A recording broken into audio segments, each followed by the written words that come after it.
Hello students, this is Shweta Patil and I welcome you all to the video lecture on management and entrepreneurship for IT industry. In the previous videos we looked at module 1. Now we'll move towards module 2, that is directing and controlling. Okay. So under directing and controlling we'll be discussing about meaning and nature of directing, leadership styles, motivation theories, meaning and importance of communication, meaning and importance of coordination, techniques of coordination, meaning and steps in controlling, methods of establishing control. All this is under directing and controlling. Okay, so in this video I'll be explaining about the meaning and nature of directing and the leadership styles. Okay, so let's move towards what is directing. What is directing? So any work, if I want to do any work, that is if I am having a long or short term goal in front of me, in order to carry out that goal or to move towards that goal, I have to work effectively and efficiently. So in order to carry out the work in an effective and efficient manner, the subordinates will be encouraged, and this activity of encouraging the subordinates to work effectively and efficiently to reach the goal is nothing but direction. It is the way we are laying the way in which the subordinates have to work so that the goal should be reached in an efficient and effective manner. So it can also be defined as the process and technique used for issuing the instructions to carry out a job and making sure that the operations are carried out as per the plan. So we have laid out a plan to achieve something. So whether all the works are carried towards the reaching of the goal, whether the work will be carried towards the goal or not, for that operation, issuing of the instructions in order to carry out that job is nothing but directing. Then directing includes issuing the orders, instructing the subordinates, guiding them, helping them to move towards the goal, motivating them so that they can work effectively and efficiently, then designing good environment so that they can work, and providing rewards upon their successful completion. So all this is under directing. All this is defined under directing. Okay. Then what all are the characteristics of direction? So direction is a dynamic function. How? See, whenever we are going to plan something, whenever we are having a goal set aside, we'll be planning for that goal. And when we start to move towards the execution of that goal, some changes may happen in the plan depending on the current situations, depending on the ability of work. Some changes may happen towards the achievement of the goal. Towards the achievement of the goal, the plan may change, and according to the changes in the plan, some methods and techniques are to be changed, and that is nothing but the direction, change in the direction towards the plan. That's why it is a dynamic function. Then it initiates the action. Direction initiates the organized and planned action and ensures the effective performance by subordinates towards the accomplishment of goal or group activities. Okay.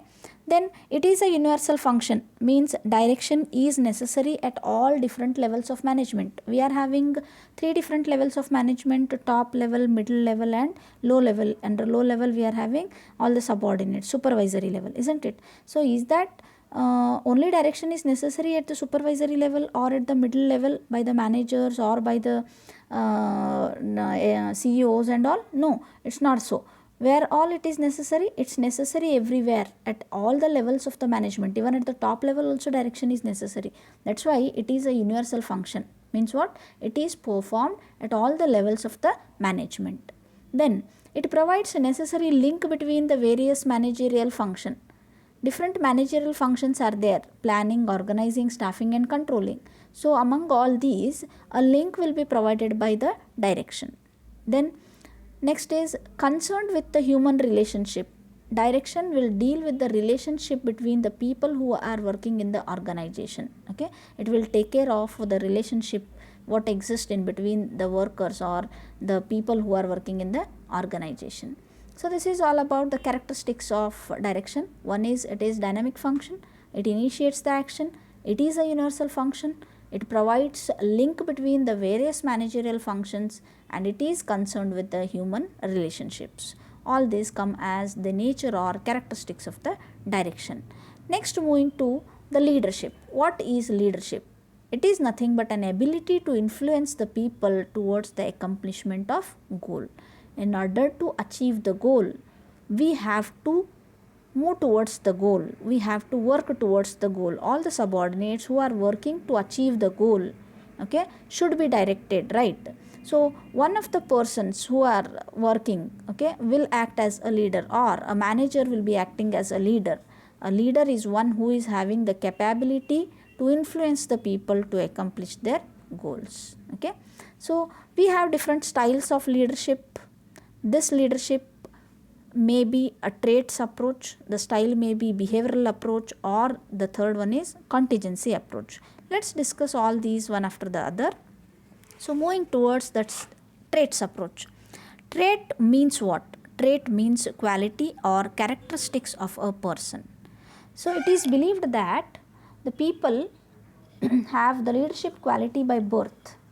That is, it's an inbuilt quality which comes by birth itself. It cannot be achieved by training and all. It is, if a manager has leadership quality, then the organization definitely will lead towards the success. Trait may be the mental and physical energy, knowledge of human relations, person motivation, technical ability, etc. All these are the examples of the trait. Trait is nothing but the quality. Okay, so this approach has several drawbacks. Few may be listed like this. It fails to identify the traits for efficient leadership, or it is difficult to identify the trait with the right job. It is difficult to measure the effectiveness of the work in traits approach. Okay, so moving to the next behavioral approach. The next is behavioral approach. Within the behavioral approach, we have three different types again, three different types of styles. One is autocratic, as you can see, autocratic style, participative style or democratic style, or the third one is free range style. Okay, moving to the first one. So the first being autocratic. See, autocratic means what? So this is known as autocratic, or it can also be named as authoritative. So the leader is the one who commands. In this, in autocratic style, the leader is who? The leader is the one who commands. That is, he dominates and make his subordinates work towards the accomplishment of the goal. How he does this? He achieves the work through commands of fear. He will make the persons to fear so that they work effectively. Okay, he dominates and make his subordinates to work towards the goal through commands of fear. The leader alone determines the policies, plans, and make decisions. Here, he is not taking the view of the subordinates. He is not making the subordinates to be involved within policies making, planning, or decision making. The leader alone will be taking the policies, plans, and decisions. Okay, he will be loving the power and use that power to make the subordinates work. This style is having its own advantages and disadvantages. So some of the advantages may be listed as merits. You can look at,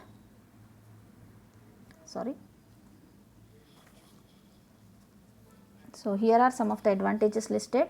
Increases efficiency, save time, all those. Okay, so advantage is it increases the efficiency. Why? Because with fear, subordinates work towards the goal. It saves the time because the one person will be taking all the decisions. Okay, only leader will be taking the decisions and it doesn't require any time, so saves the time. This will have clear chain of command, one way. Command is one way. You are not taking any feedback from the subordinates. So, it is having clear chain of command from top to the bottom. All these are the advantages, and it's also having some of the disadvantages. Disadvantages are people are treated like machines, no feedback is taken, only one way communication is there. Okay. Likewise, it is having its own disadvantages. Moving to the second style under behavioral approach. The second style is participative leadership. Okay. Second style is participative leadership. The name itself is clearing it. That is, only the leader but group members, not only the leader but also the group members will be setting the goals. Participative, the subordinates are also participating to stretch the plans, policies and take the decisions. So, subordinates have freedom of action. It provides friendly environment, and thus it shows great concern for the people who are working over here. So, the leader will be defending the subordinates both individually and collectively towards the group whenever any mistake happens.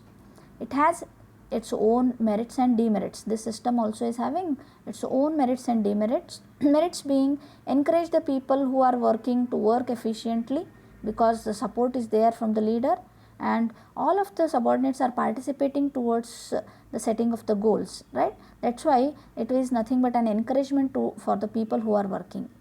The leader is receiving the information and ideas from the subordinates. Okay, that's why these are the advantages which will help to make the organization work efficiently and effectively. But it is also having its own demerits. Some of the persons, some of the leaders may avoid responsibility, and it may take too much time for taking decisions because the subordinates along with the leader has to sit and decide the things. Okay, so this is all about participative. Next, moving towards free rein. Okay, so free rein, here leader will not be having control on the subordinates. In the first case, what we looked at, leader is having full authority, subordinates are not given any flexibility. In the second type, in participative, what we looked at, yes, subordinates are equally treated as that of the leader and they too participate. But in the third type, in free rein, every authority is given to subordinates only. Every authority will be given to subordinates only. Leader is not having any control over the subordinates. Leadership here is employee centered. Okay, what is here? Employee centered. Goals will be established by subordinates only. Individual goals will be established by them only without concerning the leader. Okay, hence leadership can be disaster if the leader does not know well the competence and integrity of his people and the ability to handle this kind of freedom. So this is all about the three styles of leadership styles, behavioral style of leadership. Okay, the third main style of leadership is the contingency approach to leadership. Okay, so the best leadership is the one which is the combination of autocratic and democratic, first two styles. Okay, so in the contingency approach, leader analyzes the situation and find the most appropriate and best suited style for given environment. Under this, whether it should be commanding, whether decisions are to be taken by only the leader, at that time he will be taking, whether feedback has to be collected from subordinates and decision has to be taken, at that time he will be doing so. Likewise, in the contingency approach, depending on the environment, depending on the situation, the type of leadership will be elected. Okay, so best style under all conditions will be selected. Leadership style varies with situation. So all this is about contingency approach. So this is about the three different types of leadership qualities which can be present. Thank you. In the next video, I'll be explaining about the rest of the topics. Thank you.